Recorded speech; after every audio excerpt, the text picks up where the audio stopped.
Welcome to the CXO and CHRO Walk into a Bar, where we share insights at the intersection of talent and revenue. Dive into a unique narrative with our hosts, Michelle Strasburger, the insightful CHRO, and Dominique Sanfleur, the visionary CXO. Together, they bring dynamic perspectives that ignite thought-provoking dialogue from the C-suite. Each week, join us for electrifying sessions that confront the very challenges modern CXOs navigate in today's fast-paced business landscape. When split-second decisions loom, must it be talent or revenue that takes the hit? Or is there a harmonious crossroad where both can thrive? Can we blur the lines between talent and revenue? In every episode, we provide executive leaders with 3 strategic takeaways, transformative insights that will propel you to master the delicate balance between people and profit. It's not about winners or losers, but crafting an environment where everyone triumphs. Tune in and step closer to redefining executive success.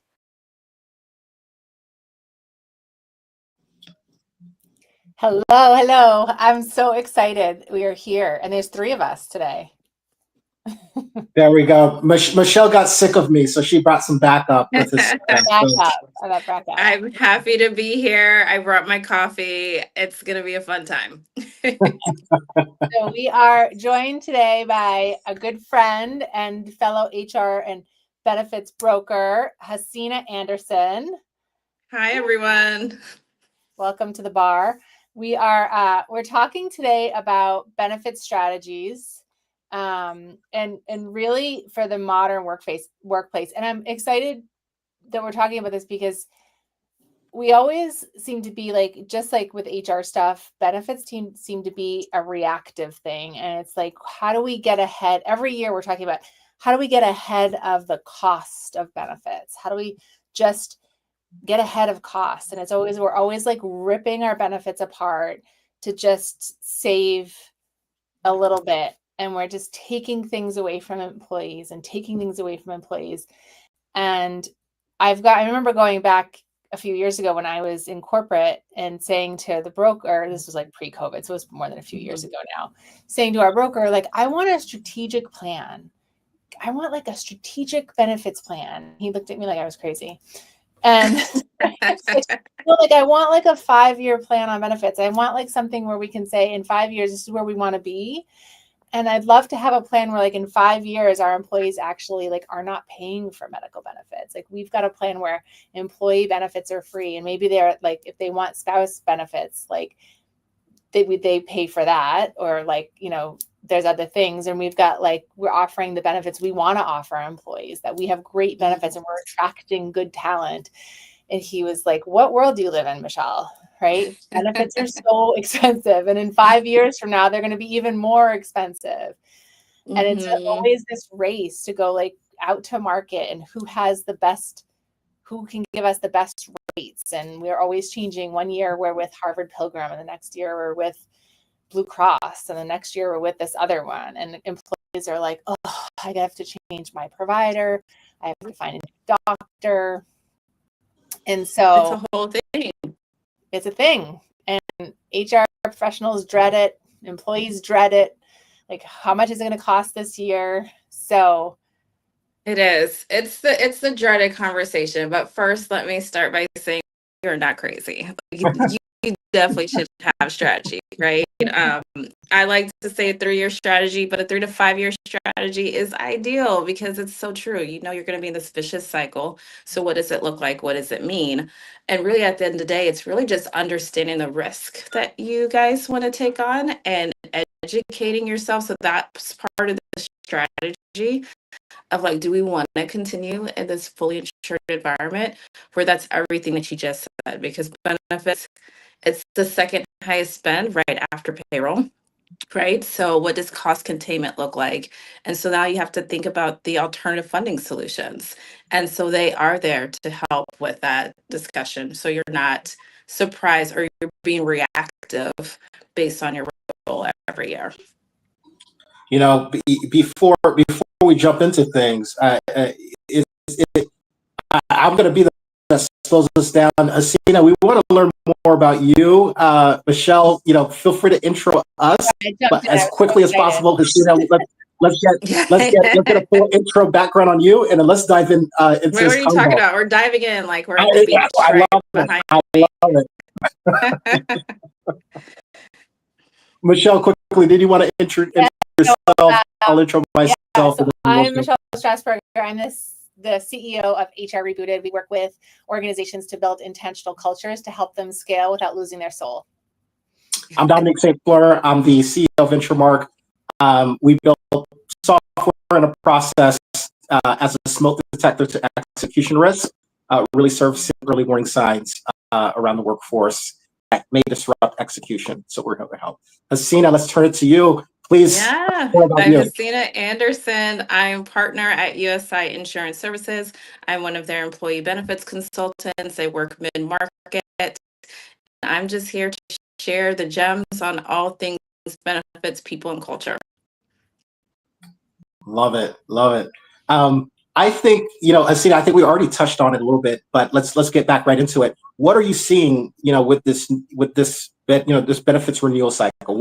What's the themes? You and I spoke a little bit about a few things, Yeah, but tell us what you're seeing in the market with this latest Dom, renewal. you did. You caught me in between a couple of conversations with carriers where I'm just like, where do I have an inhaler? I might need an inhaler now because these renewals right now are, or mask.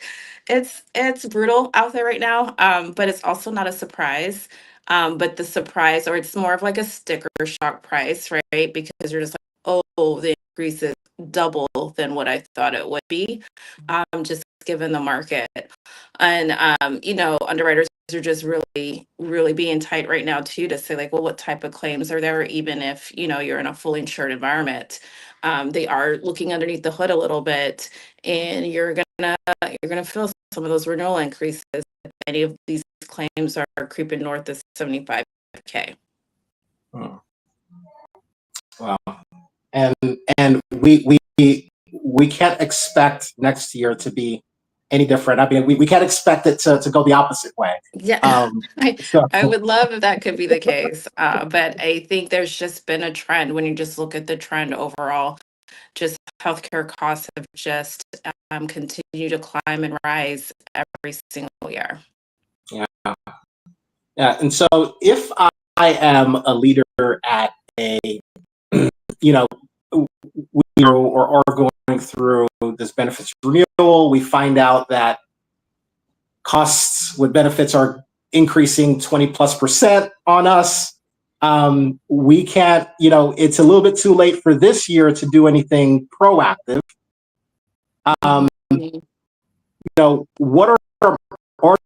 What is Acme Corp's options for this year and to the short to midterm before we talk about longer term, what we can do in the future? But we're already stuck. What are some things I can do to try and soften the blow? Yeah. Well, hopefully you're not that stuck. Hopefully you are working with your partner, your consultant, where you have at least prepared for this, right? You should never feel caught off guard to explore some type of self-funding to capture back some of those fees that you're just writing a blank check to. Are we looking at health reimbursement arrangements? That's what I call like the baby step into your self-care world. You can kind of get an idea, a little bit of idea of what claims or what your employee population is using the healthcare funds for. And then, or do we look at level funding quotes? Because I'm hoping that like the year before, even when you're going out to market, that the carriers also provide those type of quotes for you to just review and then understand what does that mean. Or is there a captive? And so hopefully you're having those conversations with your broker, because there should be a strategy in place to just say you're prepared anytime that you get a surprise renewal. But if you haven't, if you didn't get that, just that conversation or education along the way, and you have this on your lap, the first thing you want to do is tell your broker, let's take it right back and what can we negotiate? And yes, I would like to look at different type of funds or different funding solutions to see how we can offset this renewal for this year. And so I think, an HRA strategy or RAP is what we call it in our benefits world.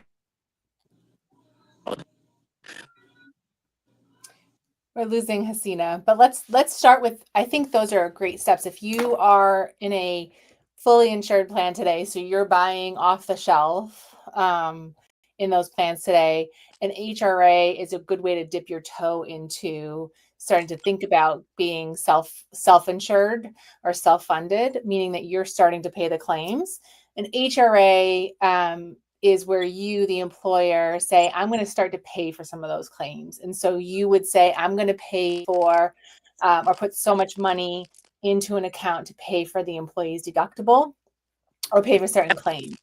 And so you start to, you say, I'm going to pay, 100% of the deductible or a certain portion. And so we did this when I was at a company at Access Communications. We went from a $20 copay back in the day to a $2,000 deductible. And we said, we're going to pay 100% of the deductible. We saved millions of dollars doing this, even though we said we were going to pay the deductible. And it was a first step for us to go into this kind of self-funded plan. And we got to see where the spend was, how much the spend was going. If an employee never spent any money on their plan, we didn't spend any money on the deductible. So it was great. So that money still stayed in our pockets. If the employee spent money on their plan and used their medical insurance, then we started to spend some money on the deductible. So we started to see some of the exposure on the plan, because when you're fully insured, you don't act, unless you're a larger company, you don't always see where the trend, the spend trend is. So you don't really know what your exposure level is until you're over 100 employees. And even at that point, sometimes you don't get to see it until you're much larger. So it is a really good way to start to see some of that and see what your exposure is, instead of moving all the way into a fully insured plan. Because it can be, a self-insured plan, it can be very scary to move into a plan like that. So that's a really great first step if your long-term goal is to be fully self-insured. So basically taking if I'm understanding this right, taking steps to, one, gain visibility into what your exposure is at your organization as a first step. Then that helps you with the setup for thinking about what, and really predicting costs and benefits, right? ROI, to potentially switching to a captive program, right? So it's the way I'm thinking about it, and the way I'm digesting what you're saying is using the HRA, health reimbursement arrangement, as my diagnostic or analysis of whether or not the next step makes sense. Yeah, I almost would even think of it like, say, there's a movie that's coming out and you continuously see the previews, right? So it's kind of giving you a snapshot of what that movie is going to be about. That's kind of how I think of the HRA. It's going to give you a little snapshot. Obviously, you can kind of start to predict, like, oh, I kind of know that storyline. I know what this movie's going to be about, but all of the details in between, you don't really get it until you get to jump all the way into self-insurance. But that HRA is essentially your movie preview into what your benefits world is going to look like, or benefits movie, so to speak. That's perfect. Yep. That's perfect. And Hasina, you're still off camera. Are you able to? I see myself on camera. So okay. We know what you look like. Okay. I don't know when for me on your end, I don't know when I went off, but I see myself. There was some static happening, so I'm just gonna keep talking as if you can see me, because I can see myself too. Love it. So and then the level funded is that, I think that in between that next step to get it is. Yeah. I love a good visual to just kind of show you that tiered approach. So again, that HRA is that first little baby step. And then from there, it's like, hey, do we want to go level funded? Because we're not fully we don't know if we want to just cough it all over to the self-insurance world. So it looks and feels like you are still fully insured, but behind the scenes, it's still acting as if you're a self-insured company. So it's really essentially the best of both worlds. But if you were to continuously go into the self-insured environment, obviously you'll capture even more savings based on just the risk factor there. And so that could look like a captive and or you're out there in the self-insured environment, just doing your thing. Mm-hmm. Got it. And I am the junior varsity or the walk on freshman, version of this topic. So I know the least by far. So treat me as such. So as I'm understanding, it's more about helping organizations take baby steps to figure out if a more flexible structure like captive makes sense for them. And the step towards that is the HRA, then level funded, then all that provides information leading up to a potential captive situation or Absolutely. analysis. Yeah. And even if we stay with your analogy, okay? You're a freshman coming in or JV, it's really going to depend on your coach. So in the insurance world, what I think of that, especially when we're talking self-insurance, what TPA are you using, right? Like they're going to be there alongside with your broker to really show you the game plan, the routes you need to run, right? Like what does practice look like? So that's the claims coming in every week. What do you do with it? So it really is one of those, once you pick a really good partner, Mm-hmm. then you're going to be secured. You're going to understand your risk. You're going to see what's coming in.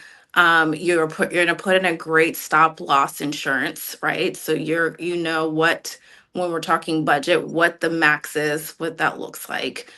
So it's more digestible as you understand, like, okay, here's my risk. This is the risk shield that we want to consider with our cost containment strategy. And so it's now in a self-insured environment.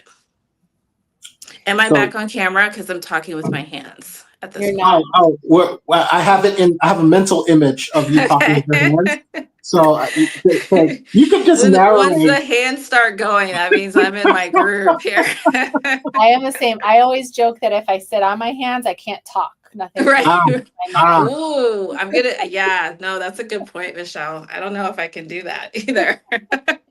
So I always share with the level funded. It also gives you the insight into the administrative side of going self-insured as well, because it gives you more insight into the cash flow ebbs and flows of being self-insured. Because with a fully insured plan, you get like the cash flow is very steady, so you know exactly every month what you're paying towards your benefits. With a self-insured plan, you're going to pay based upon what the claims are, so it's going to be like this, up and down, up and down. It's within my hands. Yes, okay? that's what my hands would do too. Great, Michelle. And thank so you. with level funded, you're going to pay your monthly premium, but you're also going to pay your claims as well. So you're going to have some of that ebb and flow. And so you're going to have a little bit more administration, not as much as you would on a self-insured plan. Right. But you're going to have some of that ebb and flow because of the level funded plan. So it's a bit of a combo that's why they call it level funded. They should call it a combo plan, which would be more fun. But so you have your standard plan, your fully insured plan, but there is a bit of self-insured to it. So you have a bit of the cash flow change in it because you are paying some claims up to a certain stop loss amount in there. So you do have some exposure. Not as much as you would in a captive, and it's not as much as you would in a self-insured plan. But you get a little bit more than you would in the traditional plan and in an HRA plan. So it does, again, it's another baby step forward and into that self-insured plan. The other thing with a level funded plan, which I thought was really cool, is if you don't hit the threshold, and Hasina, correct me if I'm wrong, I don't know if every level funded plan does this, but they say this is your cap, like this is what we expect your claims to be. If you don't hit that top box, they give you money back. Correct. That is correct. That is at the end of the day, that's how the level funding arrangement works, and you get that money back. And what most employers do, they just dump it right back into the benefits program. So I'm the CFO of Acme Corp, about 500 employees. We're on a fully funded benefits plan. And, you've piqued my interest on moving towards, taking those baby steps to a captive and, a captive plan, right? That seems to be the ultimate goal of, of kind of where things are going. Two questions on that is Acme Corp, 500 employees. What can I do with a captive plan that I probably can't do currently with my fully insured plan? And then two, what's my potential savings? Like what does the delta look like between where I'm at now and a captive plan? Right. And that's assuming like we've taken these baby steps to know Right. like, yes, we're moving towards captive. But let's say we fast forward in the future, we're captive, nothing's changed in my business, we're captive. Versus where we're at today, what does the delta look like and what can I do? Yeah, no, that's a great question. I mean, I'm trying to show you like a visual, but you can't see it. But for me, again, it's still that concept of, if you can imagine, or maybe Michelle can use her hands as I'm saying the words, right? But when you're fully insured and if you're looking at a chart, there's that natural incline that's going up year over year, because every year the renewals, I will just say the trend is 9%, 8 to 10% increase every year, right? If you're running really well in your pool, maybe that looks like a 5% increase, 5 to 6%. But, typically you're closer to an 8 to 10% increase over time. So let's just say a good 5 years, right? So now that cost is going up every year. So what is that 10% over 5 years each year, right? So whereas if you're in a captive, now we're really just looking at what your stop loss insurance and that fund is going to look like, and that's more of a horizontal slope versus that natural incline. So over time, again, you're starting to understand what your claims are doing. You're in this captive arrangement. You've set your stop loss. Anything excess of that, they're going to help cover that expense, right? It might affect your stop loss premium at the end, but we'll be able to, again, you'll be able to see and understand what your arrangement looks like. So over time, you're saving easily, I would say 20-30% of what, you would have been paying, the previous year or even 2 years. Yeah, I got excited about that question, Dominique, as you could tell. Yeah. Because there's so much you can do with it. So You don't much. have to go to market and pick new carriers every year. You don't have to go and fight the fight every year. You can get creative within your own plan. One of my clients is in a captive, and we just went through with the RX provider, and we just added a coupon program. And so Yes. now Great job. no burden to the employee. The employee goes to the pharmacy, the pharmacist runs it, and the pharmacist has to use the coupon. Like it's all the pharmacist. The employee does nothing. And it saves the employer a ton of money, and it actually saves the employee money. And it's just a check the box exercise at the pharmacy. I have the broker we used. And if I can too, Michelle, you guys were able to see that you needed to add that coupon to your pharmacy spend, I imagine, because now you see the claims that were coming out of your program. And you're like, you know what? Here's an opportunity, again, for cost containment. We're going to go in and address pharmacy this year, add the coupon, and yay, we have some more savings. It was a recommendation. So the employer, we didn't have to go find a new pharmacy benefit. We didn't have to go shop it, and the employees didn't have to change yet again the pharmacy they were using. They could keep the pharmacy benefit. Nothing changed on their end. The costs didn't change. They didn't have to get a new car. They didn't have to find all the new things, and nothing changed for them. Everything stayed the same. They didn't have to do anything. You can go in and you can actually try to change behavior like this. We didn't do this, but the broker that we used had another client where they noticed a lot of their employees or employee spouses were having babies. And they said, because it was in Massachusetts, and Massachusetts has a lot of learning hospitals, so it's very expensive. Mhm. Learning hospitals are expensive for some reason, but because of insurance reasons.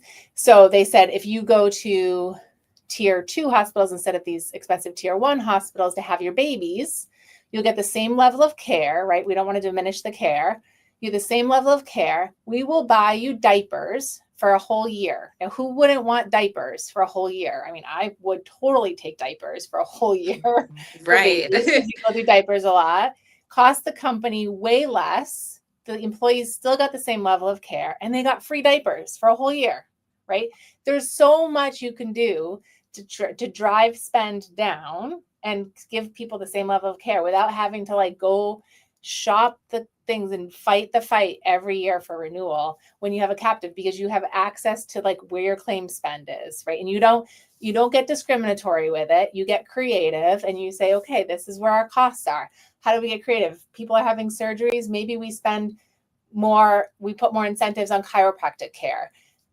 We have a lot of people doing XYZ. Maybe we spend more money and we decide to provide for naturopathic care.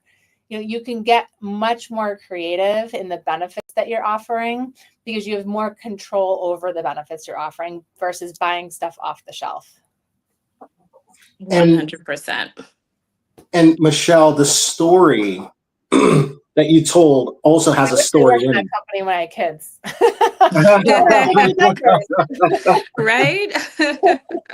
The story that you told about the diapers has a story in it, right? That is such a great sell for leadership as well, right? Imagine being that company that buys diapers for a full year, right? That Great is that? I know Yeah. that the story behind that in itself, It's, right? yeah. Like, that's such a great selling point, and that flexibility is offered with captive. Hasina, you're going to add to that? Yeah, no, I was going to say that's exactly the things that we like to consider and promote when we're talking benefits that will speak to your people and culture team right there, right? It's like, how do you use benefits to help tell the story that you care for your people and your culture? And that was a perfect example, Michelle. Not only are you addressing the needs for the business itself, but you're really, the people have spoken and you are talking to the people and they're so happy because yeah, now maybe I'm even considering having a baby. I'm not, but maybe now I know diapers are taken care of. That's great. Right, exactly. Yeah. And I love that. Was it Arizona that I just heard they're covering all childcare? Or was that New Mexico? Did you hear of this? I did not. Guys, what? I think it's either New Mexico or Arizona. That would be Effective great. is, yeah, they just made the announcement this week that they had like a trial where they were like, oh, we'll just cover all childcare for such and such amount of folks. And now statewide, they're kicking it off for all folks. Is it Florida, Hasina? No, it was not Florida. Okay. That much I can confirm. That's where I'm sitting currently, but let's not bash Florida too much. But okay, it wasn't Florida. No, but- it was one of the states on the this side of the region, right? So Okay. that's why I can say it wasn't on your side. That's awesome. I know you're. But I do think to that point, and Hasina, this is one of the things that I love about the work you do is that you really specialize in making sure that there's equitable access for healthcare in your work. And I think that's one of the really cool things you can do with healthcare with captives is that you get to build the plan and you get to say yes or no, like as the employer, and like what you're going to cover and not cover. And so you get to say, yes, I want to make sure we have that, right? I want to make sure we cover that. Or no, we're not going to, if you believe you don't want to cover something, like you get to say, we're not going to cover that. And that's what captives give you the ability to do. And it also captives, we've been using captives with workers' comp for billions of years. Yes. And so it's not a new concept, even though I think a lot of people think it's a new concept. But it's not a new concept. So it is a way for you to get some protection. So it's not, it is like you're fully self-insured, but you have the protection of buying this coverage with other people or other businesses and like-minded businesses. So you're sharing the risk. There's a risk pool, so you're not really bearing all the risk yourself. So it is similar to how you're doing it already with workers' comp. So it's not as scary as going in all on your own. Yeah, I couldn't have said it better. That's awesome. Thank you. Well, I fully support what you do, so I'm very excited about it, just as excited as you are. And my last question for you, Hasina, is, this, again, I'm CFO of Acme Corp. This sounds amazing. Like, why aren't more people? Why isn't there a rush to the gates to get captive tomorrow? Are there any misconceptions? Michelle mentioned one of them, right? It's not a new concept. Are there any other misconceptions that are keeping people from, exploring this deeper? Yeah, I think it's just about the education and now your comfort level, right? And risk. I mean, at the end of the day, if you're like, here's your budget, there's some comfort still of folks feeling like, okay, well, everything's in this one package, right? I'm okay with writing the check. I know what I'm going to be getting, even though it's going to, increase over time. We'll deal with the budget when we get there. Whereas, if you really submerge yourself into the idea of actually you can do great cost containment, you can have fun, to Michelle's point, you can build out this benefits program, you can dive in a little deeper. You have a great support system around you, being it's your team and your consultants and a TPA. So it's just really about hearing the message over and over again, and even having the conversations or getting references, because now you know that you're not in it by yourself. To Michelle's point, now you're in it with this group of like-minded businesses. So my recommendation is, okay, Mr. CFO, which other CFOs do you know? And can I introduce you to some other CFOs and, hear it from them directly of how it's working? Absolutely. This is Great great. stuff. Hasina, how do people get in touch with you? Great. Thanks for asking, Michelle. So I'm also on LinkedIn. You can find me. I'm pretty sure I'm the only Hasina Anderson here in the world.